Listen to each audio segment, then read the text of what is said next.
ഇന്ന് ഞങ്ങളുടെ ഗ്രാമസഞ്ചാരം കേക്കപ്പുറം റോഡാണ്. നമ്മൾ PC K മുഗ്രാൽ അദ്ദേഹത്തിൻ്റെ വീട്ടിന് മുമ്പിലാണുള്ളത്. PC K മുഗ്രാലിനെ അറിയാത്തവരും അദ്ദേഹത്തെ കൂടുതൽ ബന്ധപ്പെടാത്തവരും വളരെ കുറവായിരിക്കും. മുഗ്രാലുകാർ പ്രത്യേകിച്ചിട്ട് ഫുട്ബോളുമായിട്ട് ബന്ധമുള്ള ആൾ, ദീർഘകാലം ഡിസ്ട്രിക്ട് ഫുട്ബോൾ അസോസിയേഷൻ്റെ വൈസ് പ്രസിഡൻ്റായി സേവനമനുഷ്ഠിച്ച മുഗ്രാൽ സ്പോർട്സ് ക്ലബിൻ്റെ, അതുപോലെ തന്നെ ഫുട്ബോൾ ടൂർണമെൻറ്റിൻ്റെ ചെയർമാനും കൺവീനറും ഒക്കെ ആയിട്ട് പ്രവർത്തിക്കുകയാണ്. തൻ്റെ ജീവിതം തന്നെ ഫുട്ബോളിന് വേണ്ടിയിട്ട് ഒഴിഞ്ഞു വെച്ച ഒരു വ്യക്തിയാണ് PC K മുഗ്രാൽ. അദ്ദേഹം നിരവധി സംഘടനകളിൽ, അതായത് ദീർഘകാലം മുഗ്രാൽ സ്കൂളിൽ PTA പ്രസിഡൻ്റായിരുന്നു. അതേപോലെ തന്നെ മുഗ്രാൽ ഹൈസ്കൂൾ ആകുമ്പോൾ ഉള്ള കൺസ്ട്രക്ഷൻ കമ്മിറ്റിയുടെ സെക്രട്ടറി ആയിരുന്നു. ഒരുപാട് വർഷം ചളിയങ്കോട് ജുമാ മസ്ജിദിൻ്റെ സെക്രട്ടറി ആയിട്ടും അതുപോലെ തന്നെ വൈസ് പ്രസിഡൻ്റായിട്ടൊക്കെ സേവനമനുഷ്ഠിച്ച വ്യക്തിയാണ് PC K മുഗ്രാൽ. പീസ്റ്റാനെ കുത്തിരിപ്പിന്റെ ചരിത്രം എഴുതാതെ മുഗ്രാൽ ഫുട്ബോളിന്റെ ചരിത്രം പൂർത്തിയാവില്ല. എന്താ വെച്ചാൽ പീസ്റ്റാനെ കുറിച്ച് എങ്ങനെ ഓർക്കുന്നു? പീസ്റ്റാന് നമുക്ക് ഇന്നും ഉള്ള മനസ്സിൽ ഇപ്പോഴും ജീവിച്ചിരിക്കുന്ന വ്യക്തിയാണ് പീസ്റ്റാൻ. നമ്മുടെ സ്പോർട്സ് ക്ലബിൻ്റെ ഒക്കെ പരിപാടിയൊക്കെ നടക്കുമ്പോൾ പീസ്റ്റാൻ ഉണ്ടായിരുന്നെങ്കിൽ എന്ന് പലപ്പോഴും ആഗ്രഹിച്ചു പോയിരുന്നു. അത് ഇത്രത്തോളം ഇവിടെ കായിക താരങ്ങളെ വളർത്തിയെടുക്കുന്നതിലും അവരെ പ്രോത്സാഹിപ്പിച്ച് മുന്നോട്ട് കൊണ്ടുവരുന്നതിലും അവരെ വ്യത്യസ്ത നല്ല നല്ല പ്രൊഫഷണൽ ടീമുകളിലൊക്കെ അവരെ എത്തിക്കുന്നതിലൊക്കെ പീസ്റ്റാൻ്റെ പരിശ്രമം ആർക്കും നമുക്കൊരിക്കലും മറക്കാൻ കഴിയില്ല. മരുമകൻ ഷാജു പീസ്റ്റാന്റെ നമ്മൾ മുഗ്രാലിൻ്റെ ഫുട്ബോളിൻ്റെ സുവർണ കാലഘട്ടത്തിൽ നമ്മൾ മുഗ്രാൽ ഫുട്ബോളിൻ്റെ നേതൃത്വം നൽകിയ ഒരാളായിരുന്നു PC K. നമുക്ക് നല്ല എന്താ വെച്ചാൽ നമുക്ക് പറഞ്ഞ പോലെ തന്നെ മുഗ്രാൽ ഫുട്ബോൾ ഇല്ലെങ്കിൽ മുഗ്രാലിൻ്റെ ചരിത്രം എഴുതുമ്പോഴേക്ക് നമുക്ക് ഒത്തിരി മമ്മസ്റ്റാവും പീസ്റ്റാനും ഒഴിവാക്കിയിട്ട് നമുക്കൊന്നും ചെയ്യാൻ പറ്റില്ല. അത്രക്കും ഫുട്ബോളുമായിട്ട് ബന്ധപ്പെട്ട ഒരാളായിരുന്നു. മുഗ്രാലിന്റെ മുൻ ക്യാപ്റ്റൻ PC K എത്രത്തോളം സ്വാധീനം ചെലുത്തി? തീർച്ചയായിട്ടും നമ്മൾ എന്നെ തന്നെ ഇപ്പോൾ സംസ്ഥാന തലത്തിലേക്കും കുറേ ക്യാമ്പിലേക്കും ജില്ലാ ക്യാമ്പിലേക്കും യൂണിവേഴ്സിറ്റിയിലേക്കും അത് നമുക്ക് പ്രോത്സാഹിപ്പിക്കുകയും അവിടത്തേക്ക് അയക്കുകയും ചെയ്ത ഒരു വ്യക്തിയാണ് PC K. ക്ലബിന് ഒരു സിസ്റ്റമാറ്റിക്കലി കൊണ്ടുപോയ ഒരു വ്യക്തിയാണ് PC K. മുൻ സെക്രട്ടറി. അതിനെക്കുറിച്ച് ദീർഘകാലം PC K പ്രസിഡന്റും ഞാൻ സെക്രട്ടറി ആയിട്ട് ഏകദേശം 12 വർഷം കാലം മുഗ്രാൽ സ്പോർട്സ് ക്ലബിൽ ഞങ്ങൾ പ്രവർത്തിച്ചിരുന്നു. ആ സമയത്തൊക്കെ വളരെ സിസ്റ്റമായിട്ട്, അതായത് ഒരു കമ്മിറ്റി എങ്ങനെയാണ് പ്രവർത്തിക്കേണ്ടത് എന്നുള്ള രീതിയിൽ വളരെ സിസ്റ്റമായിട്ട് തന്നെ നമ്മൾ MA അബ്ദുറഹിമാനൊക്കെ വൈസ് പ്രസിഡൻ്റൊക്കെ ആയിട്ട് സേവനമനുഷ്ഠിച്ച വ്യക്തികളാണ്. ഞങ്ങൾ ഒരു മാസത്തിൽ 1-2 പ്രാവശ്യം മീറ്റിംഗ് കൂടും. ഡിസിപ്ലിൻ വളരെ കർശനമായിട്ട്, അതായത് ക്ലബിൻ്റെ നിയമത്തിനെതിരായിട്ട് പ്രവർത്തിച്ച ആൾക്കാർക്കെതിരെ ഒരുപാട് നടപടി എടുത്തിരുന്നു. വളരെ നല്ല രീതിയിലുള്ള ഒരു കമ്മിറ്റി ആയിരുന്നു അന്നുണ്ടായിരുന്നത്. ഒരുപാട് ക്ലബ്ബുകൾ ഉണ്ടെങ്കിലും ഭരണഘടന പല ക്ലബ്ബുകൾക്കും ഇല്ല. പക്ഷെ മുഗ്രാൽ സ്പോർട്സ് ക്ലബിന് സ്വന്തമായിട്ടൊരു ഭരണഘടനയൊക്കെ ഉണ്ടാക്കി. ഭരണഘടന അനുസരിച്ചിട്ടാണ് ക്ലബ്ബ് പ്രവർത്തിച്ചത്. നിങ്ങളെല്ലാം പറഞ്ഞു കഴിഞ്ഞില്ലേ, എന്ത് പറയാൻ പീസ്റ്റാനെ പറ്റി എന്ത് പറയാൻ? ചങ്ങായി പറഞ്ഞല്ലേ, പീസ്റ്റാ നിങ്ങളെ പോലെയുള്ള നല്ലൊരു ഹ്യൂമർ സെൻസ്. പീസ്റ്റാനെ എപ്പോഴും മറക്കാൻ പറ്റാത്തവരാണ്.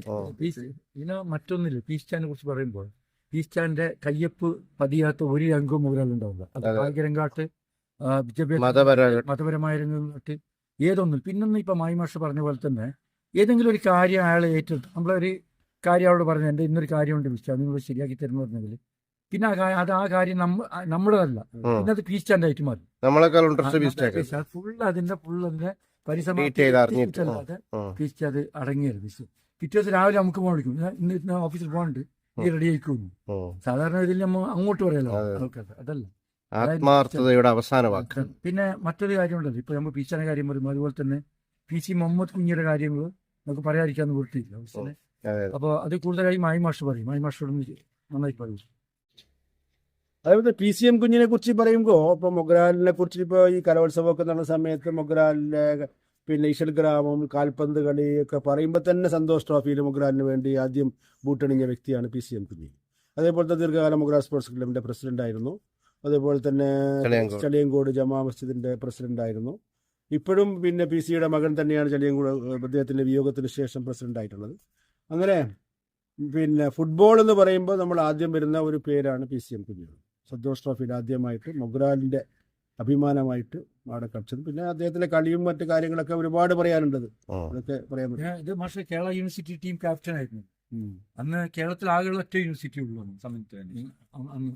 അപ്പോൾ ആ സമയത്ത് കേരള യൂണിവേഴ്സിറ്റി ടൈം ക്യാപ്റ്റൻ എന്ന് പറയുമ്പോൾ കേരളത്തിന്റെ ക്യാപ്റ്റൻ ആയ പോലെ തന്നെ തീർച്ചയായിട്ടും. ഇത് ശുക്രിയ ഉമ്മസ്റ്റാൻ്റെ വീട് മാഷേ. ഇത് നമ്മളെ ശുക്രിയ മുഹമ്മദ്, അതായത് അദ്ദേഹം സൗദിയിൽ ഉള്ള സമയത്ത് മൊഗ്രാലിലെ ഒരുപാട് പള്ളിക്കൊക്കെ നമ്മൾ പള്ളി നിർമ്മാണമായിട്ട് ബന്ധപ്പെടുമ്പോൾ ആദ്യം നമ്മൾ വരുന്ന ശുക്രി അദ്ദേഹത്തിന് ഒരു ലെറ്റർ എഴുതാം. അത് ഇപ്പോൾ മുഹമ്മദ് നമ്മുടെ ശുക്രിയ മുഹമ്മദ് മുഖേന ആ ലെറ്റർ എഴുതുന്നത് എല്ലാ പള്ളിക്കും മൊഗ്രാലിലെ ഏതൊക്കെ പള്ളി നിർമ്മാണമായിരുന്നു അതെല്ലാ പള്ളിക്കും ഇദ്ദേഹത്തെ മുഖേന സഹായം ലഭിച്ചിട്ടുണ്ട്. നമുക്കൊരിക്കലും മറക്കാൻ പറ്റാത്ത ഒരു വ്യക്തിയാണ് തീർച്ചയായിട്ടും. മുഹമ്മദ്. മൊഗ്രാലുകാരെ സംബന്ധിച്ചിടത്തോളം ഒഴിവാക്കാൻ പറ്റാത്ത മറ്റൊരു സ്പോട്ടാണ് കണ്ടത്തിൽ കുളം.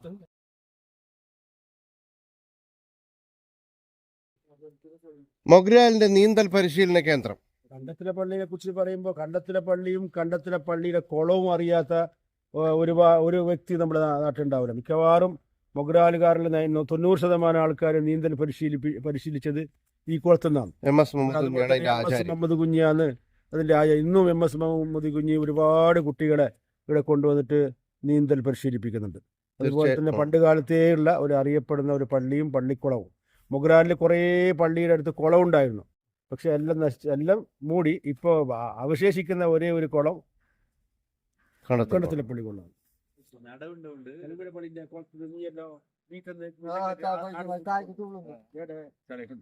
ഞാൻ പോയി നോക്കുന്നത് പള്ളിന്റെ മുകളിലേക്ക് ആടെ മമ്മദിന് കോട്ടയം മമ്മദും വലിയ സ്റ്റാർ ആയിരുന്നു. കോട്ടയം മമ്മദ് നീന്തലൊന്നും കുതിരപ്പള്ളിന്റെ കുന്നിലപ്പള്ളി മറ്റുകുളമല്ല. ഈടെ ഗുണം എന്താ വെച്ചാൽ നട ഉണ്ടോണ്ട് ഫുള്ള് ഫസ്റ്റ് സ്റ്റാർട്ടിങ് കണ്ട ആൾക്ക് അടിക്കാൻ എളുപ്പമാണ്. മറ്റേതല്ല ഭയങ്കര ഡീപ്പിലല്ലേ ഇത് നടണ്ട് വന്ന് നിന്നിട്ട് നീന്താൻ കഴിയുന്നത്. അതുകൊണ്ട് ആ കല്ലിൽ സിമെന്റ് കൊള്ളിക്കാതെ കെട്ടിയിരുന്നത്. അത് ഇങ്ങനൊത്തിരി കെട്ടുന്ന ആളെ കിട്ടിയില്ല. ഇതൊരു കുളം ഇനി ബാക്കിയുണ്ട്, അവശേഷിച്ചിട്ടുണ്ട് ഒന്ന്. അത് ഭയങ്കര അങ്ങനെ ഇതുണ്ട്. NCRC കുളമുണ്ട്. പള്ളി ടൈപ്പല്ല. ഇത് ശരിക്കും മൊഗ്രാലുകാരുടെ ഒരു സാന്ത്വനമാണ്. തീർച്ചയായിട്ടും. പറഞ്ഞേ മൊഗ്രാലിന്റെ ഈ സാന്ത്വനത്തെ കുറിച്ച് മായിമഷ്. മൊഗ്രാലിന്റെ സാന്ത്വനത്തെ കുറിച്ച് പറയുകയാണെങ്കിൽ ഏതൊരു കാര്യത്തിലും നമ്മുടെ ഇതായിട്ടുള്ള മൊഗ്രാലിൽ നിൽക്കുന്ന ഏത് പരിപാടിയിലും ജീവകാരുണ്യ രംഗത്തും ജനകീയ പ്രശ്നങ്ങളിലും എല്ലാത്തിലും ഇടപെടുന്നത് അകമഴിഞ്ഞ് സഹായിക്കുന്ന ഒരു വ്യക്തിയുടെ ഉടമയാണ് ഇതായിട്ടുള്ളത്. നമ്മൾ തന്നെ സ്കൂളിൻ്റെ കാര്യത്തിൽ ഏത് സ്കൂളിൻ്റെ കാര്യത്തിൽ ഞാൻ മൊഗ്രാൽ സ്കൂളിലുള്ള സമയത്ത് തന്നെ ഏതെങ്കിലും നിർമ്മാണ പ്രവർത്തനവുമായിട്ട് ബന്ധപ്പെട്ട് ഏത് കാര്യം പറയുമ്പോൾ അപ്പോൾ ആദ്യം സഹായം എത്തിക്കുന്നത് ധാത്തുവാണ്. പിന്നെ ബാക്കി എല്ലാവരും ചെയ്യുന്നുണ്ട്, എങ്കിലും ഒരുപടി മുന്നിൽ അത്രയല്ല. ധാത്തുവിൻ്റെ ഞാൻ മനസ്സിലാക്കിയെടുത്തേക്ക് നമുക്ക് പലരോടും സഹായത്തിന് വേണ്ടി അങ്ങോട്ട് സമീപിക്കേണ്ടി വരുന്നുണ്ട്. ധാത്തു അങ്ങനെയല്ല. ധാത്തു ആ സംഭവങ്ങൾ എങ്ങനെ അറിഞ്ഞാൽ ധാത്തു ഇങ്ങോട്ട് വന്ന് അവരെ സഹായിക്കുന്ന ഒരു വ്യക്തിയാണെന്ന് ഞാൻ മനസ്സിലാക്കി. ഞങ്ങള് ഈ ഗ്രാമസഞ്ചാരം എന്നുള്ള ഇതാണ് ഒരു എപ്പിസോഡ്, അതിന്റെ ഭാഗമായിട്ടാണ് കൊണ്ടുപോകുന്നത്. ഇപ്പോൾ ആദ്യമായിട്ട് മൊഗ്രാലിലേക്ക് എത്തിയ ജില്ലാ കലോത്സവത്തിന് പങ്കെടുക്കാൻ വേണ്ടി തന്നെയാണ് ധാത്തു ഇവിടെ എത്തിയിട്ടുള്ളത്. ജില്ലാ കലോത്സവമൊക്കെ കഴിഞ്ഞു, ഇന്ന് തിരിച്ചു പോവുകയാണ്. അപ്പോൾ ഈ ജില്ലാ കലോത്സവവും അതുപോലെ തന്നെ മൊഗ്രാലിലെ നടക്കുന്ന വിവിധ പരിപാടികളും നമ്മുടെ സ്കൂളുമായിട്ട് ബന്ധപ്പെട്ട കാര്യങ്ങളൊക്കെ സഹകരിക്കുന്ന ഒരു വ്യക്തി എന്ന നിലയിൽ ആദ്യമായിട്ട് ഈ കലോത്സവം എങ്ങനെയായിരുന്നു ധാത്തുവിന്റെ അഭിപ്രായത്തിൽ എന്ന് പറയാം. കലോത്സവം എന്ന് പറഞ്ഞാൽ മൊഗ്രാലുകാർക്ക് മറക്കാനാകാത്തൊരു സംഗതിയാണ്. എല്ലാ മേഖലയിലും കഴിവ് തെളിയിക്കും. ഈ അടുത്തുള്ള ആൾക്കാരെന്നല്ല, മറ്റുള്ള പല സ്ഥലങ്ങളിലും ഉള്ള ആൾക്കാർക്ക് ഭയങ്കര ഒരു അഭിപ്രായമാണ് മൊഗ്രാലിനെ പറ്റി വന്നിട്ടുള്ളത്. മൊഗ്രാലിന്റെ ഒരു ടീം വർക്ക് അത് പറയാതിരിക്കാൻ പറ്റില്ല. എല്ലാ മേഖലയിലും ഏതെല്ലാം മേഖലയുണ്ട് അതിലെല്ലാം അവരവർക്ക് കഴിയുന്ന സപ്പോർട്ട് എല്ലാവരും, ഓരോ വീട്ടുകാരും നാട്ടുകാരും കുട്ടികളും ടീച്ചേഴ്സും എല്ലാവരും കൊടുത്തിട്ടുണ്ട്. ഒരു പറയാൻ പറ്റാത്തൊരു സംഗതി തന്നെയാണ്, എല്ലായിടത്തും കിട്ടാത്തൊരു സംഗതിയാണ്. അത് എന്നും ഓർമ്മിക്കപ്പെടും മൊഗ്രാലിൽ. ഏത് പരിപാടിയും മൊഗ്രാലിന് ഏറ്റെടുത്ത് നടത്താൻ പറ്റുന്ന ഒരു കഴിവുള്ള മൊഗ്രാലാണ്. ആ ഒരു ഐക്യമുണ്ട്. നമ്മൾ എന്ത് പറഞ്ഞാലും നമുക്ക് ചെറിയ വ്യത്യസ്ത കാഴ്ചപ്പാടുണ്ടാവും, മാത്രം അതിന് ഐക്യമുണ്ട്. കാഴ്ചപ്പാടുണ്ടെങ്കിൽ ഒന്നിച്ച് ഏത് പരിപാടി, ഇപ്പൊ നമ്മള് പരിപാടിയിൽ തന്നെ ഈ ഒരു സ്റ്റേജിൽ പോലും കാണാത്ത എത്രയോ ആൾക്കാരുണ്ട് ഈ പരിപാടി വിജയിപ്പിക്കാൻ വേണ്ടിയിട്ട്. ഫുൾ ടൈം പ്രവർത്തിച്ച ആൾക്കാർ. ഇപ്പൊ സാധാരണ ഇപ്പൊ ഞങ്ങൾക്ക് കലോത്സവത്തിലൊക്കെ പങ്കെടുത്ത് നിർത്തിയെങ്കിൽ ചെറിയ ചെറിയ രീതിയിലുള്ള ചില പരാതികളും ചില അപസ്വരങ്ങളൊക്കെ ഉണ്ടാവാറുണ്ട്. അങ്ങനെ ഒന്നും ഒരു അപസ്വരങ്ങളോ ഒരു പരാതികളോ ഇല്ലാതെ, പിന്നെ അതുപോലെ തന്നെ ഈ സാധാരണ ഈ സമാപനം നടക്കുന്നത് പാതിരാത്രി 2 മണിക്ക് 1 മണിക്കൊക്കെയാണ് തീരുന്നത്. അവിടെ വെച്ചിട്ടാണ് ഇത് ഇങ്ങനെയാണ് കുറച്ച് നേരത്തെ തന്നെ ഒരു 8, 8, 9 മണിക്കാണ് പരിപാടിയൊക്കെ തീർക്കാൻ പറ്റി. അതുപോലെ തന്നെ ഇതിന്റെ ജനറൽ കൺവീനർ ഡീലിക്ക് നല്ല രീതിയിലുള്ള, അദ്ദേഹം ആഗ്രഹിച്ച രീതിയിലുള്ള ഒരു യാത്രയായിട്ട് കൊടുക്കാൻ പറ്റി. അദ്ദേഹത്തിന്റെ ആ വികാര നിർഭരമായ പ്രസംഗമൊക്കെ തെളിയിക്കുന്നതാണ്. പ്രത്യേകം പറയാൻ പറ്റാന്ന് പറഞ്ഞാൽ ഞാൻ പ്രസംഗം കേട്ടിപ്പോ ഫുൾ രോമം ഇങ്ങനെ എണീച്ച് നിന്നു. അവിടെ കൂടിയിരിക്കുന്ന മുഴുവൻ ആൾക്കാരും എഴുന്നേറ്റ് നിന്ന് കൈയടിച്ച് അദ്ദേഹത്തെ യാത്ര അയച്ചു. പിന്നെ ഞാൻ കുറേ ദിവസം മൊഗ്രാൽ സ്കൂളിൽ അധ്യാപകനായി ജോലി ചെയ്ത വ്യക്തി നിങ്ങൾക്ക്. ഞങ്ങൾ മൊഗ്രാൽ സ്കൂളിൽ മുമ്പൊക്കെ ഈ പിന്നെ വളരെ പ്രയാസം ബുദ്ധിമുട്ടുണ്ടായിരുന്നു. ഇന്നിപ്പോൾ ജില്ലാ പഞ്ചായത്തൊന്നും ആടുന്നതുകൊണ്ടൊക്കെ ഇഷ്ടംപോലെ ഫണ്ട് കിട്ടുന്നു. അപ്പോൾ അന്ന് ഞങ്ങൾ സ്കൂളിൽ എന്തെങ്കിലും ഒരു ചെറിയൊരു ആവശ്യം ഉണ്ടെങ്കിൽ സമീപിക്കുന്ന ഒന്ന് ദാത്തുവിനെ വിളിക്കും, അല്ലെങ്കിൽ പിന്നെ അബ്ദുല്ല കുഞ്ഞ്, നമ്മുടെ സ്റ്റിക്ക് അബ്ദുല്ല കുഞ്ഞിനെ വിളിക്കും. അപ്പോൾ ഇവർ രണ്ടുപേരും അതുപോലെ തന്നെ ഒരുപാട് നാട്ടുകാർ ചെയ്യുന്നില്ല എന്നല്ല ഞാൻ പറഞ്ഞത്. എല്ലാവരുടെയും സഹായം ഉണ്ടാവും. ഇവരെ ഞങ്ങൾ ആദ്യം പോയി കാണുന്നുണ്ട്. അപ്പോൾ എല്ലാ സഹായവും സ്കൂളിന് വേണ്ടിയിട്ട് പിന്നെ ചെയ്യുന്ന ഒരു വ്യക്തി എന്ന നിലയ്ക്ക് താങ്കളുടെ ഇനിയും നമ്മുടെ വിദ്യാലയത്തിൽ, പൊതുവിദ്യാലയത്തിൽ തങ്ങളുടെ ഭാഗത്തുള്ള സഹായ സഹകരണങ്ങൾ ഉണ്ടാകണം, പിന്തുണയും ഉണ്ടാകണം. ഓക്കെ, എല്ലാവിധ പിന്നെ നല്ലൊരു യാത്ര മംഗളം നേരുന്നു.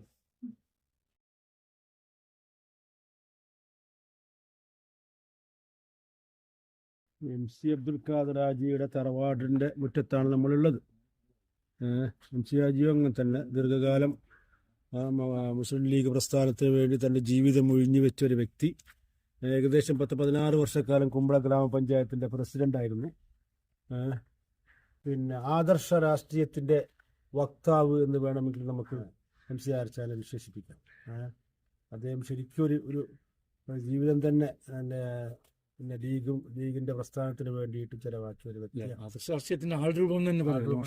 അദ്ദേഹത്തിൻ്റെ ആ വേഷവും അദ്ദേഹത്തിൻ്റെ ആൾക്കാരുള്ള പണ്ട് കാലത്തെല്ലാം ഈ ഞാൻ അറിഞ്ഞ സ്ഥലത്തേക്ക് ഈ നാട്ടിലെന്തെങ്കിലും പ്രശ്നം ഉണ്ടായെങ്കിൽ ഗ്രാമമുഖ്യന്റെ റോൾ അത് രമ്യമായിട്ട് തീർക്കുന്നത് MC ആർച്ചാന്റെ പോലെ ചർച്ച നടത്തിയിട്ട് അതിനെ ശരിയൊരു കോടതി തീർത്തുകൊണ്ടുണ്ടായിരുന്നു. എനിക്കറിയാം, എൻ്റെ ചെറുപ്പകാലത്ത് ഇവിടെ വരുമ്പോൾ എത്രയോ ആൾക്കാർ ഇങ്ങനെ പുറത്തുണ്ടാവും. ഇത് നിന്നിട്ട് കുറേ ആൾക്കാർ, അങ്ങനെ ഞാൻ വളരെ കുറച്ച് ആൾക്കാരെ കണ്ടിട്ടുണ്ട് നമുക്ക് ഈ പ്രശ്നങ്ങൾ തീർക്കാനും ഇതാക്കാനും. ഒരു ഗ്രാമമുഖ്യൻ ചെറിയൊരു കോടതി തന്നെ. MC ഹാജിന്റെ വേറെ പ്രത്യേകത എന്ന് വെച്ചാൽ ആരിഫ്, MC ഹാജി പറഞ്ഞാൽ അന്നത്തെ ഈ ജന്മികളുടെ കൂട്ടത്തൊന്നുമില്ല, സാധാരണക്കാരന്റെ ഇടയിലേക്ക് ആദ്യം ഇറങ്ങി വന്നത് MC ഹാജിയായിരുന്നു. അദ്ദേഹത്തിന്റെ കൂട്ടുകെട്ടും അദ്ദേഹത്തിന്റെ എല്ലാം സാധാരണക്കാരനായിട്ടായിരുന്നു.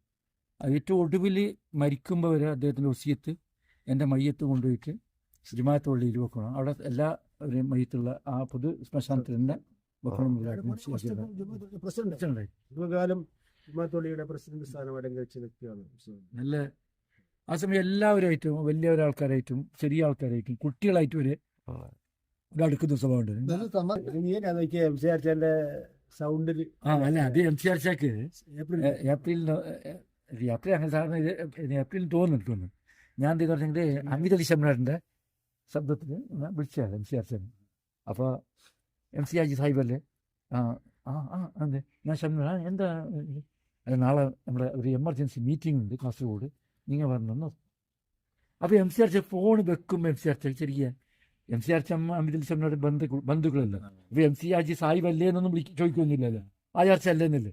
ഇതെന്താ ഇന്ന് ശംലയുടെ അങ്ങനെ ചോദിച്ചത് ഇങ്ങനെ ആലോചിക്കുമ്പോൾ കുഞ്ഞവസ്ഥ അല്ല പറഞ്ഞു കൊടുത്തിട്ടോ, അത് എന്തോപ്പാ അല്ല അത് ഇപ്പോൾ MC ഹാജി സാഹിബ് അല്ലേന്ന് തന്നെ ശംലയുടെ കേട്ടു. അത് ആ കുറിച്ചങ്ങോട്ട് എന്താഞ്ഞായിരിക്കും അവസ്ഥ.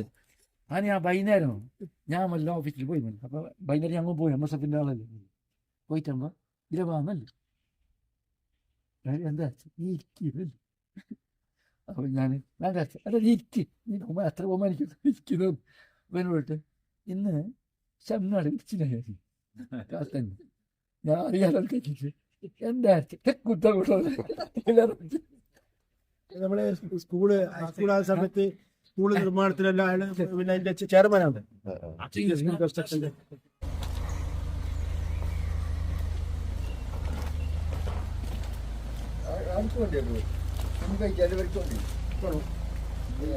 ഇതിലെല്ലാം പോയിട്ട് ഇതിലെല്ലാം പോയിട്ട് വരാം. നടക്കാൻ കുറേ ഉണ്ട്. ഇത് അലിൻ്റെ ഓറ അലിൻ്റെ ഓർത്താ സീറ്റില്ലേ ഞങ്ങളെ വെള്ളത്തിലെ സീറ്റില്ലേ ആ ഞങ്ങളെ വെള്ളത്തിലെ ആ സി എച്ച് ആ ചെറിയ സീറ്റില്ലേ 2 സീറ്റില്ലേ ആ ചെറിയ സീറ്റ് സി എച്ച് അതിലൊന്നുണ്ടോ? ഇത് ഹാജി മുഗ്രാൽ ഇത് സെറ്റേ നമുക്ക് രണ്ടുപേരെ ആ അപ്പുറത്താണ് ഹാജി മുഖണ്ട്.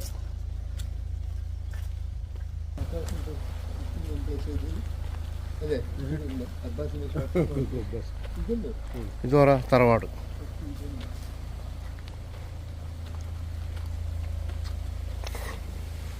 ഹാജി മുഗ്രാലിനെ ഇങ്ങനെ സ്മരിക്കുന്നു. ഹാജി മുഗ്രാല് രാഷ്ട്രീയത്തില് എല്ലാവരും അറിയപ്പെടുന്ന ഒരു വ്യക്തിയാണ് ഹാജി മുഗ്രാൽ. കറകളഞ്ഞ രാഷ്ട്രീയക്കാരൻ. ആ. കോൺഗ്രസ് എസിലായിരുന്നു. കോൺഗ്രസ് എസിലായിരുന്നു. രാഷ്ട്രീയത്തിലൊരു ഉന്നതമായ ഒരു സ്ഥാനമൊന്നും എത്താൻ പിന്നെ ഹാജി മുഗ്രാലിന് കഴിഞ്ഞിട്ടില്ല. ആഗ്രഹിച്ചിട്ടില്ല അദ്ദേഹം. പിന്നെ ഹാജി മുഗ്രാലിനെ കുറിച്ച് പറയുമ്പോൾ നമ്മൾ ആദ്യം ഓർക്കുന്നത് യുനാനി ആശുപത്രിയാണ്. കേരളത്തിലെ ഏക സർക്കാർ മേഖലയിലുള്ള യുനാനി ആശുപത്രി ഉള്ളത് നമ്മുടെ മുഗ്രാലിലാണ്. അപ്പോൾ അത് ശരിക്കും പറഞ്ഞെങ്കിൽ ഹാജി മുഗ്രാലിൻ്റെ ശ്രമഫലമായിട്ടാണ് മുഗ്രാലിലേക്ക് വന്നത്. അന്ന് AC ഷൺമുഖദാസ് ആയിരുന്നു കേരളത്തിൻ്റെ ആരോഗ്യമന്ത്രി. അപ്പോൾ AC ഷൺമുഖദാസുമായിട്ട് ഹാജി മുഗ്രാലിനുള്ള വ്യക്തിപരമായ ബന്ധത്തിൻ്റെ അടിസ്ഥാനത്തിൽ അദ്ദേഹത്തിനെ സമീപിക്കുകയും ഒരുപാട് നിവേദനമൊക്കെ കൊടുത്തിട്ട് അങ്ങനെയാണ് ഇന്ന് ആ കാണുന്ന സ്ഥലത്ത് പിന്നെ യുനാനി ആശുപത്രി സർക്കാർ മേഖലയിൽ വന്നത്. അപ്പോൾ അത് കേരളത്തിൽ തന്നെ ഏറ്റവും അറിയപ്പെടുന്ന ഒരു യുനാനി ആശുപത്രിയായിട്ട് മാറിയിട്ടുണ്ട്. അതുപോലത്തെ ദിവസവും 200ഓളം ആൾക്കാർ ഓരോ ദിവസം നമ്മുടെ ചുറ്റുഭാഗത്തിലെ കർണാടക സ്റ്റേറ്റിൽ നിന്ന് വരെ ആൾക്കാർ അവിടെ വന്നിട്ട് ചികിത്സ നേടുന്നുണ്ട്. സൗജന്യമാണ്. വിദ്യാർത്ഥികളും വരുന്നില്ല പഠിക്കാൻ, പ്രാക്ടീസിന് വരുന്നതാ. അതായത് ഇപ്പോൾ ഇവിടെ നോളജ് സിറ്റിയിലടക്കം കുറേ യുനാനി പിന്നെ ഇതുണ്ട്, എന്താന്ന് യുനാനി കോളേജ് ഉണ്ട്. അവിടെ നിന്നൊക്കെ പിന്നെ ഇവർക്ക് ഇന്റേൺഷിപ്പ് കിട്ടണമെങ്കിൽ മുഗ്രാലിലേക്ക് വരണം. എപ്പോഴും ഒരു 4-5 ഡോക്ടർമാർ ഇവിടെ സ്ഥിരമായിട്ടുണ്ടാകും. പിന്നെ ഒരു യുനാനിയെ കുറിച്ച് പറയുമ്പോൾ ഷക്കീർ അലി ഡോക്ടറെ കുറിച്ചും പറയണം. അദ്ദേഹമാണ് ഇതിൻ്റെ ഡയറക്ടർ. ഈ നിലയിലുള്ള വികസനത്തിൽ ഷക്കീർ അലി ഡോക്ടറുടെയും സേവനം വളരെ കുമ്പള പഞ്ചായത്താണ് ഇതിനുള്ള ഫണ്ടൊക്കെ ഇപ്പം നടക്കുന്നത്. ഇതിനെല്ലാം പിന്നിൽ പ്രവർത്തിച്ചത് നമ്മുടെ ഹാജി മുഗ്രാലിന്റെ മകൻ ഷാജഹാനുണ്ട് ഇവിടെ. അതേപോലെ തന്നെ ഹാജി മുഗ്രാലിനെ കുറിച്ച് പറയുമ്പോൾ ഒരു കാര്യം എന്ന് വെച്ചാല് ഒരു നിശബ്ദ സേവനം എന്നെല്ലാം പറഞ്ഞില്ലേ, അദ്ദേഹത്തിന്റെ അദ്ദേഹത്തിന്റെ സേവനങ്ങളില്ലേ പലപ്പോഴും ആൾക്കാർ അറിയുന്നില്ല. അദ്ദേഹം എത്രയോ മറ്റുള്ളവർ അറിയാതെ എത്രയോ ആൾക്കില്ലേ ഈ ഭൂമിയില്ലാത്തവർക്ക് സർക്കാരിന്റെ ഭൂമി അങ്ങനെ പുറമ്പോക്ക് ഭൂമിയൊക്കെ കണ്ടെത്തിയിട്ടുള്ള സർക്കാർ ചിലപ്പോൾ ദർഗാസെന്നെല്ലാം പറയുന്നില്ലേ, അത്ര സ്ഥലങ്ങൾ വാങ്ങിച്ചു കൊടുക്കുന്നുണ്ട്. ഒരുപാട് അദ്ദേഹം ഏറ്റെടുത്ത പല പദ്ധതികളും അദ്ദേഹം നന്നായിട്ട് പൂർത്തീകരിക്കാനൊക്കെ അദ്ദേഹത്തിന് കഴിഞ്ഞിട്ടുണ്ട്. ഇതിലെ ഹാജി മുഗ്രാൽ ചളിയങ്കോട് പള്ളി കമ്മിറ്റിയിലും കുറേ വർഷക്കാലം സേവനമനുഷ്ഠിച്ച ഒരു വ്യക്തിയാണ്. ഈ പരിപാടിക്കും സക്കീറിന്റെ വീട്ടാണിത്. അന്നും അങ്ങനെ ഓനുണ്ടല്ലോ തൊപ്പിയും വെച്ചിട്ട് ഫുള്ള് കണ്ട് ഈ ട്രാഫിക് കൺട്രോളിൽ ഫുള്ളുണ്ടായിരുന്നു സക്കീർ. അത് സ്വന്തം വണ്ടി ഉണ്ടല്ലോ, 3 ദിവസം പിന്നെ യാത്രക്കാരെ കൊണ്ടുപോകാൻ മാത്രം. അത് മാത്രമല്ല വേറെ കുറെ വണ്ടിക്കും പെട്രോൾ അടിച്ച് കൊടുത്തിരുന്നു യാത്രക്കാരെ അപ്പുറം ഈ മറ്റേ മത്സരാർത്ഥികളെല്ലാം കൊണ്ടുപോകാൻ.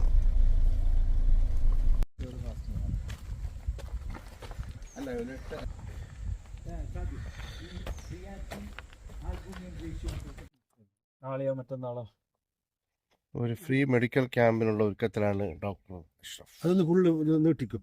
നമ്മള് ഫ്രീ ഹോമിയോ മെഡിക്കൽ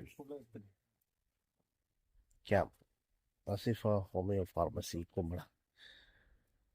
ഇതെപ്പോ ഇത് ഒരു 1-2 ദിവസത്തിൻ്റെ ഉള്ളിൽ അതിൻ്റെ ഒരുക്കങ്ങളെല്ലാം ചെയ്തതിന് ശേഷം ഏതാണ്ട് 79 സൗദിയിലേക്ക് പോയി.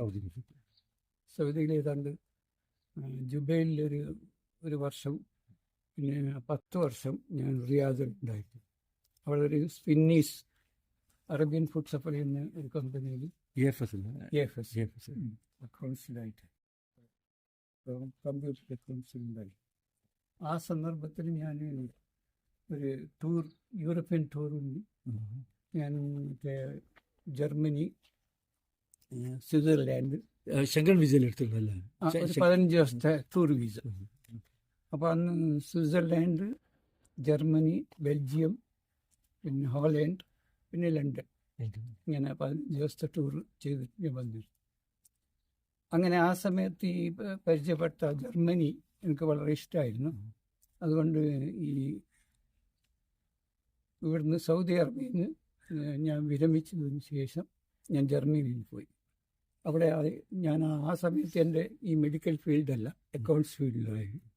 അതുകൊണ്ട് അതിൻ്റെ ബേസിൽ തന്നെ എനിക്ക് 4 കൊല്ലം ജർമ്മനിയിൽ ഈ ഒരു കമ്പനിയിൽ അവിടെ വർക്ക് ചെയ്യാനുള്ള ബാധ്യത. പിന്നെ ഒന്ന് ചോദിച്ചോട്ടെ മിസ്റ്റർ, ഇപ്പം നിങ്ങൾ ഈ പഴയ പുരയുണ്ടല്ലോ, ആ പഴയ പുരയിലുള്ള അതിന് നിങ്ങൾക്ക് ഓർമ്മയെല്ലാം ഉണ്ടോ? പണ്ടത്തെ ആ നിങ്ങളുടെ ഉപ്പാൻ്റെ കാലത്ത് അതിൻ്റെ മുമ്പുള്ള ആ ഹോളും മറ്റേ വലിയ ഒരു ഇതെല്ലാം കോടതി പോലത്തെ എല്ലാം ഉണ്ടായിരുന്നല്ലേ? അപ്പൊ അവിടെ നിങ്ങൾ ഓർമ്മയുള്ള സമയത്തുള്ള ആൾക്കാരെല്ലാം ഇങ്ങനെ പരാതിയായിട്ട് അവിടെ വന്നുകൊണ്ടായിരുന്നു? ഇല്ല, അത് മുമ്പത്താണ്. പിന്നെ നിങ്ങൾ നമ്മുടെ ബാലാമുബിൽ ഫക്കി സൗക്കാർ കുഞ്ഞ് ഇപ്പൊ നിങ്ങളുടെ ഗ്രാൻഡ് ഫാദർ അല്ലേ, ആ സമയത്തെല്ലാം കുറെ കവി സമ്മേളനമൊക്കെ നടന്നെന്ന് പറഞ്ഞാൽ അതിനെക്കുറിച്ച് നിങ്ങൾക്ക് എന്തെങ്കിലും? അല്ല, അതിനെ പറ്റിയിട്ട് കൂടുതൽ അറിയുന്നത് എൻ്റെ അനുജൻ ബഷീറിനാണ്.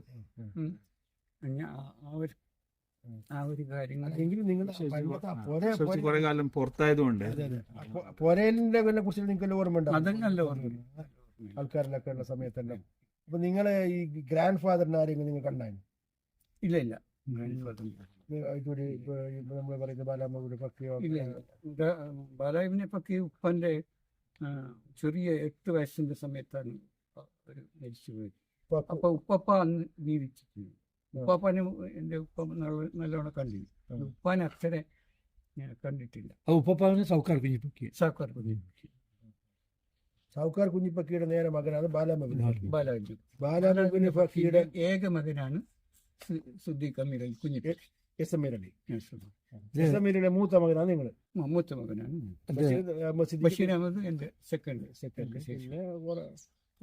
എല്ലാവരും നിന്റെ ക്ലാസ്മേറ്റ്?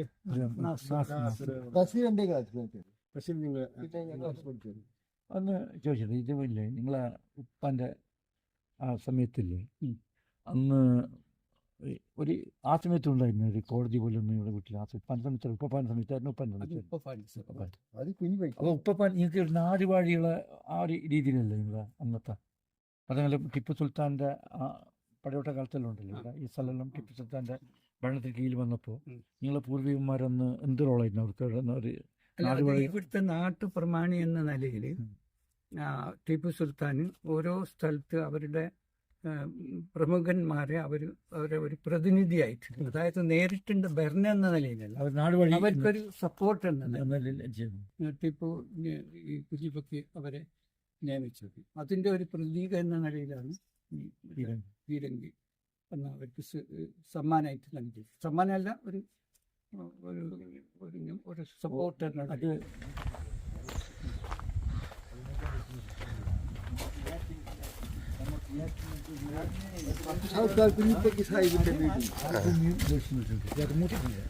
മൈക്രോ ആൽബം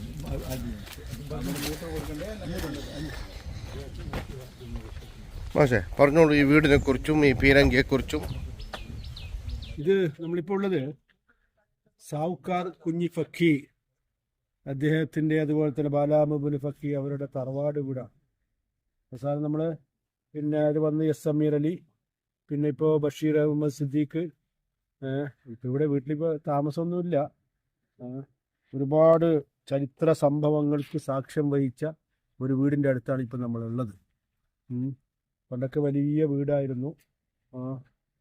അതേപോലെ തന്നെ ഇവിടെ ഇതിൻ്റെ മുകൾ ഭാഗത്ത് ഒരു കവി സമ്മേളനമൊക്കെ നടന്നിരുന്നു. അതിനൊക്കെ ഒരുപാട് 10-100 ആൾക്കാർക്ക് ഇരിക്കാനുള്ള വലിയൊരു ഹാള് ഇതിൻ്റെ ഈ പഴയ വീട് ഇതല്ല, പഴയ വീടിൻ്റെ മുകളിൽ ഉണ്ടായിരുന്നു എന്നാണ് പറയപ്പെടുന്നത്. എനിക്കേതായാലും അതിനെക്കുറിച്ച് അറിയില്ല. അപ്പോൾ ഒരുപാട് ചരിത്ര സംഭവങ്ങൾ നടന്ന ഒരു മണ്ണിലാണ് നമ്മളിപ്പോൾ ഉള്ളത്. അതിൻ്റെ അവശിഷ്ടമായിട്ട് ബാക്കിയുള്ളത് ഇപ്പോൾ ഒരു പീരങ്കി മാത്രമാണ് ഇപ്പോൾ ബാക്കിയുള്ളത്. പിന്നെ ഒരുപാട് പ്രധാനപ്പെട്ട വ്യക്തികൾ അന്ന് തമിഴ്നാട്ടിൽ നിന്നൊക്കെ കവി സമ്മേളനത്തിന് ഒരുപാട് പ്രഗത്ഭരായ ആൾക്കാർ മുഗ്രാലിൽ വന്നിരുന്നുവെന്നും ഇവിടെ താമസിച്ചിരുന്നുവെന്നും ഒക്കെയാണ് പറയപ്പെടുന്നത്. ചരിത്രത്തിൽ അങ്ങനെയാണുള്ളത്.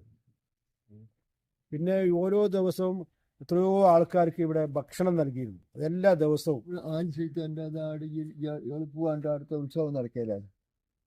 മായിപ്പാടിലത്തല്ലേ?